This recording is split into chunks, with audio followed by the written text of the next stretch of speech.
Izina ry'Imana ihabwe icyubahiro bene data. Twongeye kubasuhuza kandi twishimira uyu munsi mushyashya Imana yaduhaye. Ndi Pastor Sylvester Nsengimana kandi nkuko bisanzwe turahura tukavuga ijambo ry'Imana. Turishimye cyane kuba Imana yatugejeje kuri uyu munsi turi bazima. Uyu munsi dufite ijambo Imana yaduhaye riri mu Batesalonike ba mbere igice cya 5 umurongo wa 16, wa 17, wa 18. Turahabona amagambo avuga atya ati: mwishime iteka, musenge ubudasiba, mu bibaho byose muhore mushima, kuko ari byo Imana ibashakaho muri Kristo Yesu. Abizera dusabwa kwishima iteka kuko hafi buri munsi duhura n'ibibazo bitugerageza, biduhinyuza, ibibi n'ibyiza bihora bisimburana. Ibi bihe bibi abantu banyuramo kenshi bizana amarangamutima mabi yo kwiheba, yo kubura amahoro, yo kubura ibyishimo, yo gutakaza ibyiringiro by'ejo hazaza, kwitotomba. Iyo birenze urugero akenshi havamo no kwihahura. Ariko bene data, ijambo ry'Imana ahangaha aho tuvuga ngo twishime iteka, dusenge ubudasiba, kandi ngo mu bibaho byose duhore dushima, kuko ari byo Imana idushakaho muri Kristo Yesu. Reka tubanze turebe ngo twishime iteka. Ariko umuntu ashobora kumbaza uyu munsi akavuga ati: ariko Pastor, nshobora kwishima iteka gute ko ubundi navutse mpura n'ibibazo bitandukanye, naho navutse mfite agahinda, mfite ibintu bindushya? Nakwishima nte napfushije umuntu? Nakwishima nte business yanjye yahombye? Nakwishima nte nabuze amafaranga yo kwishyura umwana? Nakwishima nte banyirukanye mu nzu? Nakwishima nte ndwaye indwara idakira? Ibyo urabikura he? Ariko hano Imana irimo kutubwira ngo twishime iteka, kubera yuko kwishima iteka ni ikintu utegekwa. Kuko iyo wishimye iteka, ntabwo uba wishimye kuko ibintu byagenze neza, ariko n'igihe byagenze nabi usabwa kwishima, kubera yuko Satani we aba yifuza yuko wahora ubabaye kandi umutima usobetse amaganya, ntabwo usobanura amagambo. Satani aba yifuza kugira ngo uhorane agahinda, ubabare cyane, unanirwe gukora umurimo w'Imana. Satani aba yifuza kugira ngo umutima wawe uhore wijimye, kugira ngo utabona ihishurirwa ry'Imana. Satani aba yifuza yuko umutima wawe uhora ufite ibintu biguhangayikishije, kugira ngo utabona imbaraga zo gukora imirimo yawe yaguteza imbere. Satani aba yifuza kugira ngo uhore ubabaye, uhorane amaganya, kugira ngo udatekereza neza. Kuko umutima ubabaye ntabwo ushobora gutera imbere, ntushobora guhimba imishinga, ntushobora gutekereza ibyaguteza imbere. Ubwo urumva yuko we aba agamije kukwica, kuko ngo icyazanye Satani ni ukwica, ni ukurimbura no kwiba. Rero iyo yakwibye umunezero, yakwibye ibyishimo, aba arimo kugenda kurangiza. Niyo mpamvu ijambo ry'Imana ritubwira ngo twishime iteka, nuko na Satani adutera buri munsi. Rero bisaba kugira ngo natwe twishime iteka, dushakishe ibintu bidushimisha, ducurange, turirimbe, dusome ijambo ry'Imana, twegera abakozi b'Imana, nawe uwishakemo ibyishimo. Kubera yuko nutabikora, Satani we azakurohamo ibintu by'amaganya bituma usubira inyuma. Aha rero, mu gihe ibintu bitagenze neza, mu gihe akazi kahagaze, mu gihe wapfushije, mu gihe ubucuruzi bwahagaze, mu gihe inshuti wizeraga zaguhemukiye, mu gihe warwaye cyangwa warwaje, Imana igusaba kurinda ibitekerezo byawe, kugira ngo bitazamo ayo maganya, bitazamo amarangamutima mabi yatuma utakaza umunezero, bigatuma Satani akugirira nabi. Ahangaha mu Migani 4:23 haravuga ngo rinda umutima wawe kurusha ibindi byose warinda, kuko ariho iby'ubugingo bikomoka. mu mutima wawe, mu bitekerezo byawe niho iby'ubugingo bikomoka. Mu bitekerezo byawe niho habamo imishinga yaguteza imbere. Mu bitekerezo byawe niho havamo gutekereza, gufata imyanzuro yatuma utera imbere.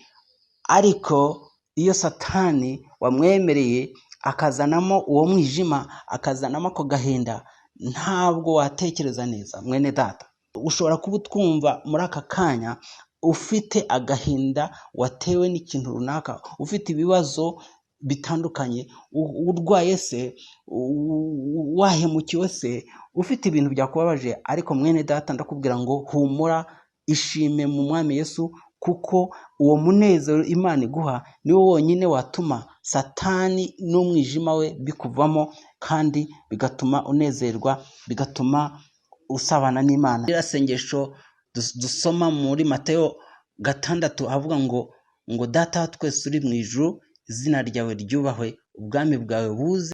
Ubwami bw'Imana si ubwo kurya cyangwa ubwo kunywa, ahubwo n'ubwo kwishima, n'ubw'amahoro, n'ubw'umunezero muri Kristo Yesu. Ni ukuvuga ngo kwishima iteka bivuze ngo ubwami bw'Imana buri mu mutima wawe iteka. Tuba tugendana ubwami bw'Imana mu mitima yacu, aho tugenda, mu kazi, mu rusengero, mu ngo zacu, dusabwa kugendana ubwami bw'Imana. Ubwami bw'Imana buhagarara ibyo byishimo.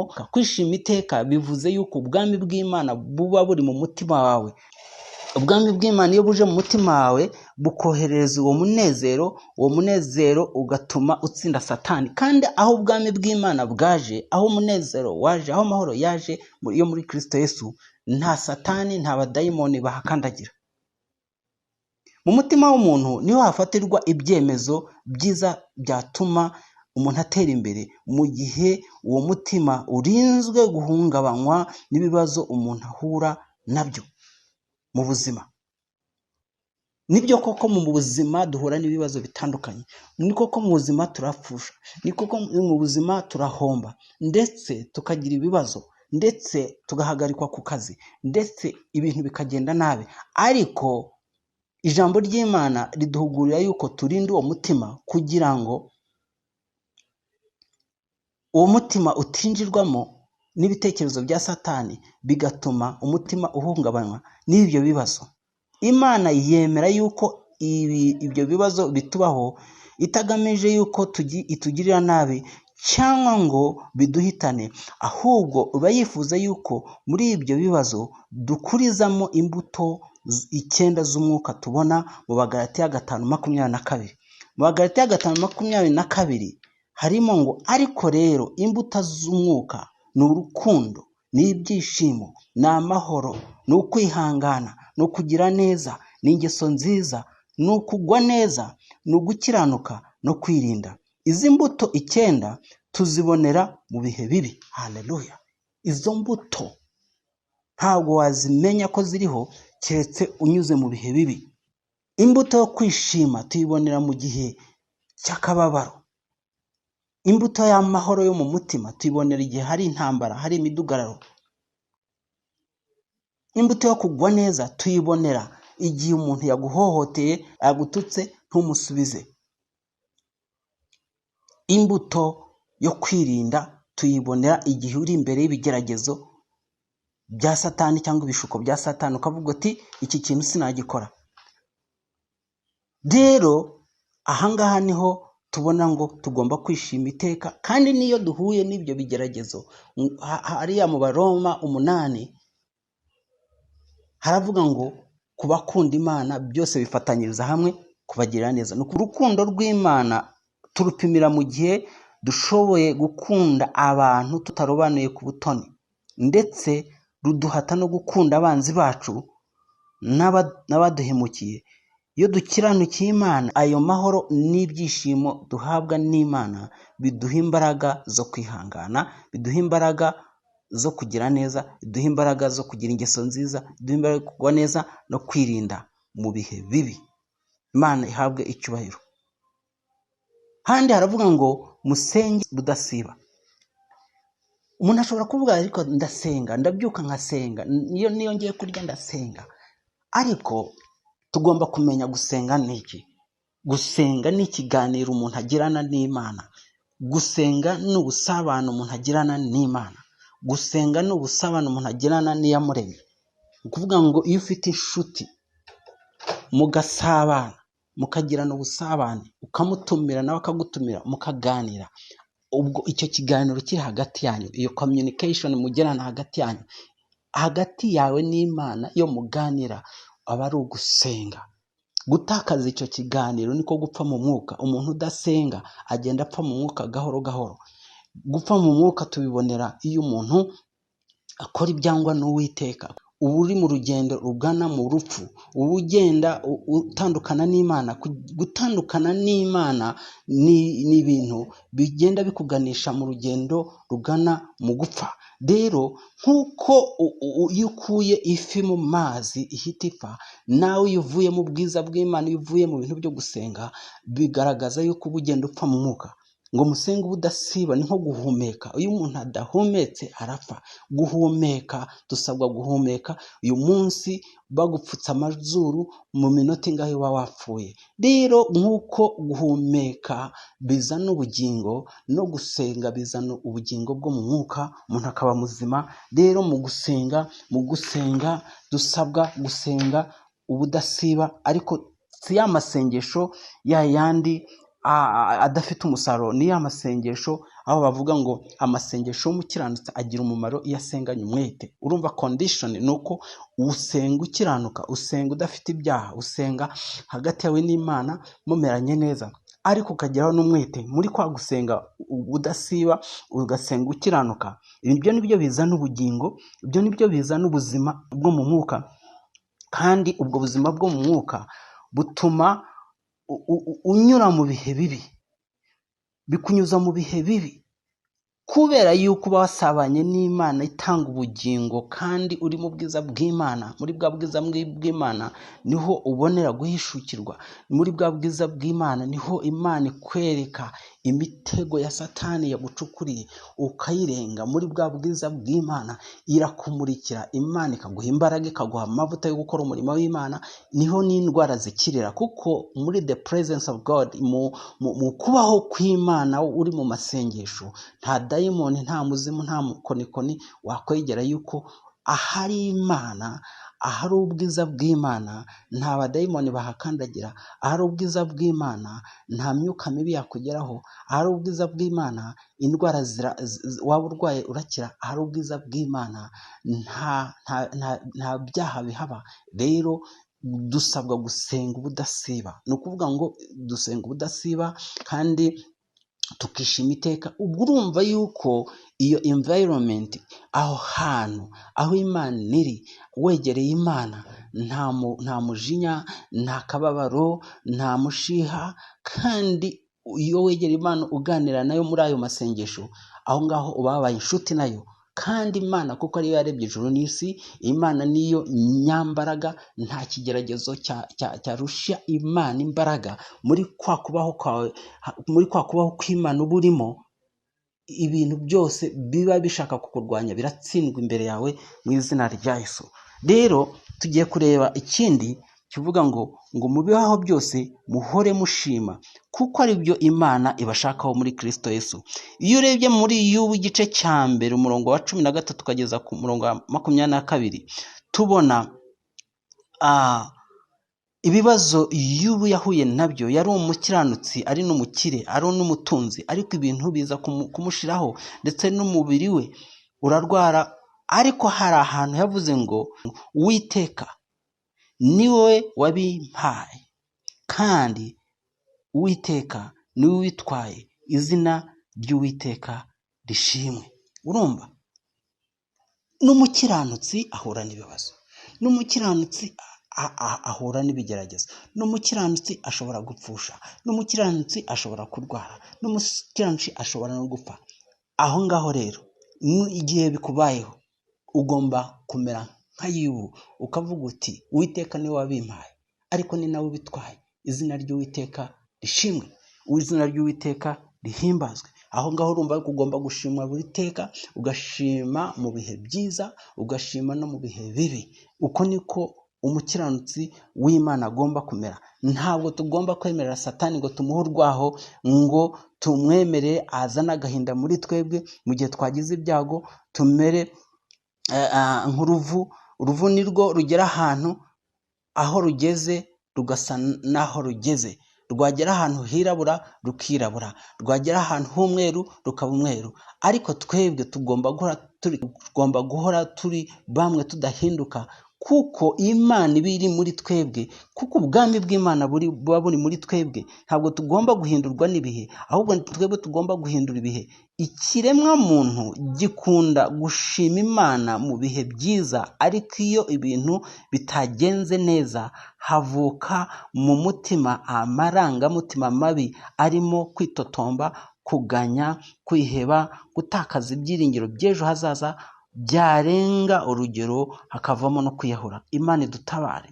Uwo mwanda wose wa Satani ujye utuva mu bitekerezo. Guhora dushima Imana mu bitugerageza byose bituma ubuzima bukomeza.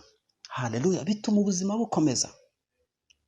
Bituma ubuzima bukomeza. Reka nkubwire, abantu bihanganiye, abantu bishikamije ku Uwiteka muri ibi bihe bya coronavirus, bagasenga Imana, bagahanga amaso Imana, ntibihebe, n'uyu munsi baracyashima Imana. Kandi ibyo nibyo bikomeza umutima. Guhora dushima Imana mu bintu by'ibibazo bituma ubuzima bukomeza, kandi bigatuma dusohoka mu bibazo no mu bihe bibi turi abatsinzi. Nsoza rero, mwene data unyumva, nshuti muvandimwe, ushobora kuba ufite ibibazo uyu munsi. Isi yugarijwe n'ibibazo, isi yugarijwe n'intambara, harimo gupfusha kwinshi, harimo ibigeragezo, harimo ubukene, harimo ibura ry'akazi, hari ibigeragezo byinshi bigerageza ibitekerezo by'abana b'abantu. Ariko uyu munsi ndaguha inkuru nziza ivuga ngo ishima iteka, kandi usenge ubudasiba, kandi mu byo ucamo byose uhore ushima Imana, kuko ibyo nibyo Uwiteka gushakaho muri Kristo Yesu. Reka kwemera Satani kukuganiriza akubwira ngo urapfuye. Reka kwemera Satani kukubwira ngo ejo hawe hazaza ntihariho. Reka kwemera Satani kukubwira ngo ubwo uyu munsi udafite akazi ngo ugiye gupfa nabi. Reka kwemera Satani kukubwira ngo ubwo utarabona urubyaro ntuzabyara. Oya, ahubwo igihe cy'Imana ntikiragera. Ishime, bwira Imana uti ndagushimiye byonyine ko nkiriho. Hari benshi bapfuye ariko uracyariho.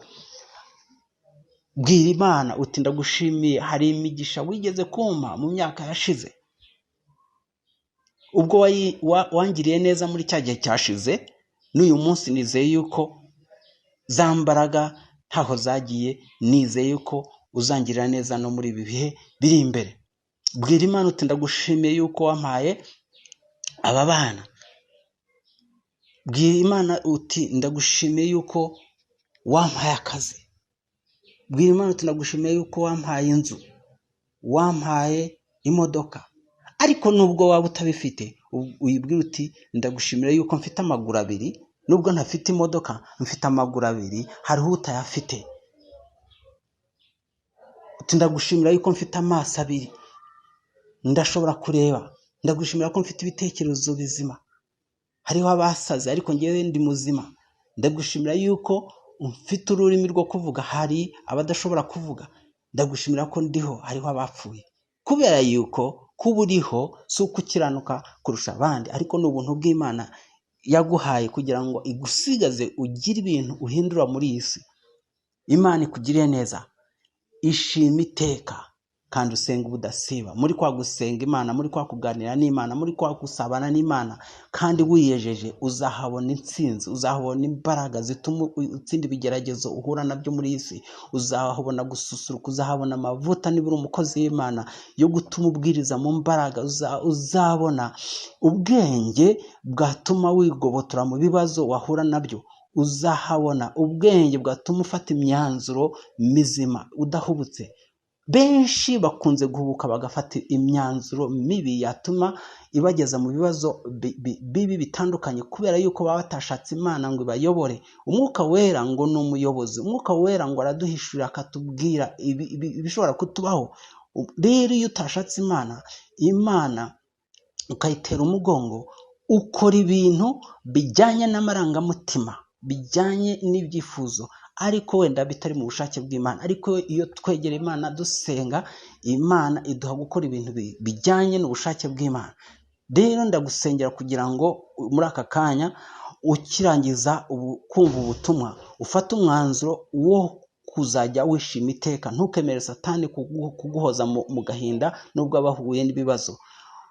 Ujye ushaka abakozi b'Imana, ujye ushaka urusengero, ujye ushaka abantu mwaganira ku kintu cyo kuguhumuriza, kandi ujye usoma ijambo ry'Imana. Kandi ikindi, ujye ushaka akanya usenge, wiyirize ubusa, wihane ibyaha. Kandi mu bibaho byose, byaba ari ibibi, ujye uhora ushima. Imana rero ishobora kugucisha mu kigeragezo, ishobora kwemera ibintu bibi bikakubaho, ariko ifite umugambi mwiza ishaka kukugezaho, ishaka kugira ngo ikuze za mpano zawe, ishaka kugira ngo ukure mu kwizera, ukure mu rukundo, ariko igamije kugira ngo izaguhe promotion, ikuvane ku rwego rumwe ikugeze ku rundi. Wenda ntiwari uzi gusenga, noneho icyo kibazo kikwigishe gusenga. Wenda ntiwari uzi kubabarira, noneho muri kwa gusenga, muri cya kibazo winjiye mu bintu bituma ushobora no kubabarira. Rero no kwihangana ntiwari ukuzi, ntiwageraga kwihangana, wahubukaga. Noneho muri cya kibazo ugeze mu kintu kimeze nk'amahugurwa, ugeze mu kintu kimeze nk'amafunzo, ushoje icyo kibazo ushobora kwihangana. Imana ihabwe icyubahiro. Twebwe nk'abizera Imana, ibibazo n'ibyishimo tujye tubyakirana umunezero, tuzi yuko hashobora kuvamo ibyiza buri gihe cyose, kuko Imana iradukunda, ntabwo yatwifuriza ibibi, ntiyakwifuza ko tubererwa nabi.